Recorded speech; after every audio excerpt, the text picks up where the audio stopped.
Ndërmarrja e pastrimit në qytet vjen tashmë në shërbim të qytetarëve me një strukturim dhe funksionim të ri.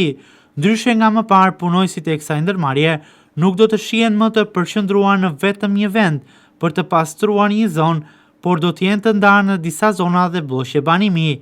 Do të ketë sigurisht zona prioritare, por në to do të jenë duke pastruar vetëm një pjesë e ekipit punojësve të kësaj ndërmarrje, ndërsa të tjerë grupe të ndara me 4 deri në 6 punonjës do të jenë të shpërndarë në zona të ndryshme të qytetit.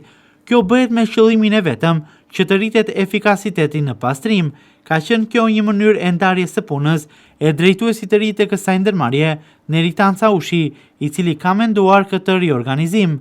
Ndarja e grupeve mes numër të barabartë punojësish, të cilët do të pastrojnë edhe lagjet, bllojqet e banimit në qytet.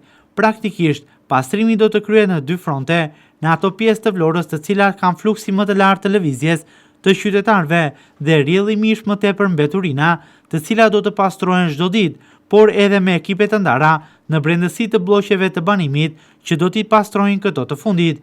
Kjo mënyrë pastrimi do të prek çdo zonë, duke u fokusuar edhe në periferinë e Vlorës, por edhe në brendësi të zonave të banuara.